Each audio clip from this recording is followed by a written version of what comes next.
Hi everyone, welcome back to the playlist. In this video, we're covering the alert macro. If you want important messages to stand out instantly and make pages easier to scan, this macro is a must-have. Here's the problem. In Confluence, warnings, critical notes, and read this first instructions often get buried inside paragraphs. They look like normal texts, so people miss them. And when people miss important notes, mistakes happen, tickets go up, and onboarding slows down.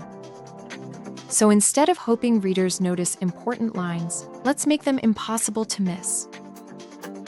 That's exactly what the alert macro does. It turns key information into a clear visual callout, so readers immediately understand this matters. Now let's do the full workflow. Insert it, configure it, publish, and view the result. Step 1. Open the page in edit mode. Open the page where you want the message and click Edit. Next, we'll insert the alert macro exactly where the notice should appear. Step 2. Insert the alert macro. Click Insert/+, search for alert, and add it to the page. Once it's inserted, we configure the alert, style first, then the message. Step 3. Configure the alert.